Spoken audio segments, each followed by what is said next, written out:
Bienvenue dans ce calendrier de l'Avent spécial du podcast Filles Expat. Chaque jour, du 1er au 24 décembre, nous vous emmenons à la découverte d'une nouvelle destination à travers les yeux de femmes expatriées. Que vous soyez en train de planifier votre prochain voyage ou que vous résidiez déjà dans l'un de ces pays, vous trouverez ici des conseils pratiques et des idées pour explorer des lieux uniques et authentiques. Installez-vous confortablement et laissez-vous guider à travers ce tour du monde quotidien. Salut Kelly, c'est Mathilde à Boston. Tu m'as demandé de répondre à ta question, de te recommander 5 destinations aux États-Unis où je vis en fait depuis 2012. Je vis à Boston, sur la côte Est. Alors les États-Unis, c'est quand même un pays immense. C'est parmi l'un des plus grands pays au monde. Alors c'est difficile de choisir parce qu'en plus tout est chouette. Plein d'endroits sont très différents, très originaux, mais j'ai essayé de répondre à ta question le plus spontanément possible, sans trop réfléchir. Et ma première destination, ce serait, pour quelqu'un qui n'est jamais venu aux États-Unis, c'est de faire un road trip classique. Tu vois, un départ de San Francisco, quelques parcs de Californie. Je commencerai par Yosemite, faire de la randonnée, voir cette vallée incroyable. J'irai dans la vallée de la mort pour expérimenter une chaleur extrême. Ensuite, je continuerai par Las Vegas, une ville un peu de tous les excès. Voir un spectacle du Cirque du Soleil, aller dans un casino, manger, je sais pas, des sushis par un chef étoilé. Voir pourquoi pas un spectacle de magie. Et après Las Vegas, je continuerai en Arizona, le Grand Canyon, absolument incroyable, et puis le sud de l'Utah, voilà, quelque chose comme ça. Je ferai un road trip classique, 15 jours, 3 semaines, un truc super dépaysant, où tout est dépaysant, ne serait-ce que qu'aller dans une station-service, d'aller dans un supermarché, de discuter avec des gens, de se manger un burger dans un diner. Voilà, tout est dépaysant la première fois qu'on fait ça, et même après. Ma deuxième destination pour les États-Unis, ce serait d'aller à New York. C'est aussi cliché, mais franchement, c'est quand même quelque chose de fou, c'est une expérience.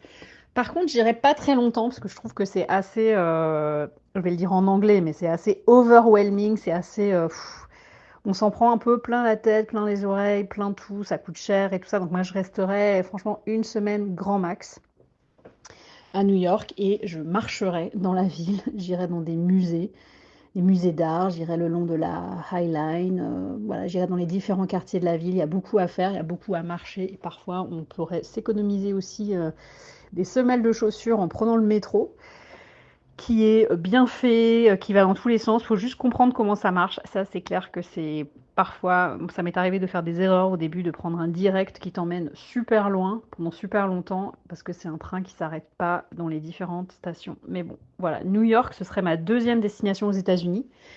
Ensuite, ma troisième destination, je vais rester sur les villes. Je vais prendre la Nouvelle-Orléans et je dirais d'aller au carnaval, au Mardi Gras à la Nouvelle-Orléans. Donc ça, c'est autour du mois de février.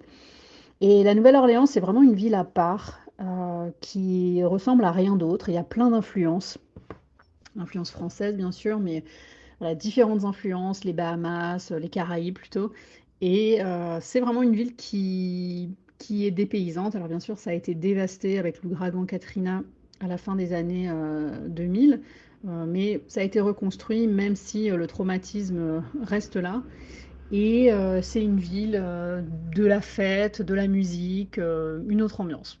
Donc ça, c'est mon troisième choix. Après le road trip classique, New York, je dirais d'aller à la Nouvelle-Orléans. Ensuite, en quatrième destination, je peux pas ne pas dire l'automne en Nouvelle-Angleterre. Moi, je vis à Boston depuis plus de 12 ans. Et Boston, c'est la capitale de la Nouvelle-Angleterre. Donc là, cette fois, on est au nord-est des États-Unis. Et Boston, c'est une ville qui est super agréable à vivre, sinon j'y vivrais pas depuis 12 ans. Très facile de marcher, pareil, il y a le métro, moi je fais beaucoup de vélo. Et la Nouvelle-Angleterre, c'est toute la région qui est autour, donc il y a 6 États qui sont beaucoup plus petits que les autres États des États-Unis. Donc on peut, dans la même journée, tu peux traverser 3 États. Les distances sont beaucoup moins grandes. Et pourquoi l'automne? Eh bien parce qu'en fait, il y a ce qui s'appelle le fall foliage, donc l'été indien, et les couleurs des arbres, les rouges des érables, les jaunes des différents arbres. Je les connais pas, je connais pas tous les noms, mais voilà, on a un patchwork de couleurs qui est assez impressionnant. Et ça, c'est très sympa dans la région, le Vermont. On se fait un petit tour dans un country store à manger des petits morceaux de cheddar, des fromages locaux. Voilà, le cheddar, c'est le fromage du Vermont.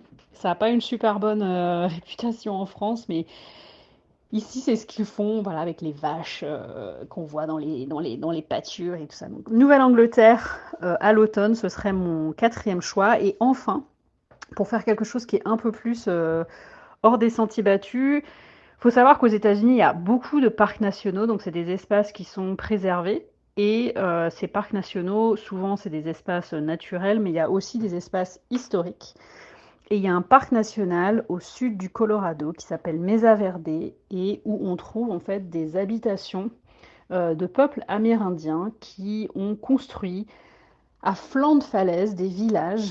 Ça date, si mes souvenirs sont bons, du XIVe siècle.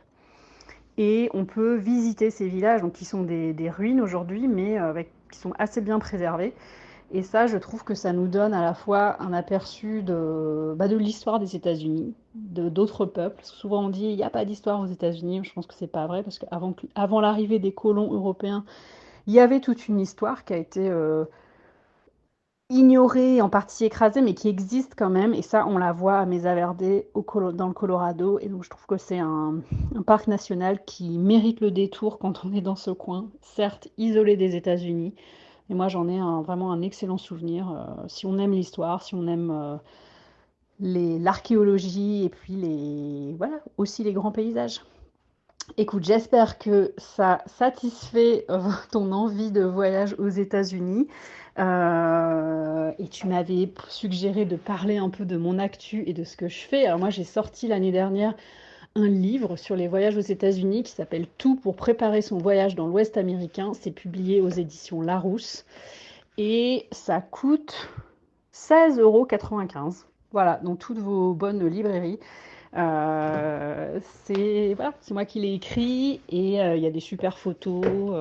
Ça, c'est pas moi qui les ai faites, mais voilà, super photos et tout ça. Écoute, je te remercie et j'ai hâte d'écouter ce que les autres personnes suggèrent dans ton calendrier de l'Avent spécial voyage. Gros bisous! Merci d'avoir voyagé avec nous aujourd'hui. Si cette destination vous a inspiré et que vous souhaitez en savoir plus, vous trouverez le lien vers l'épisode au complet dans la description. À demain pour une nouvelle destination dans notre calendrier de l'Avent spécial Filles Expat.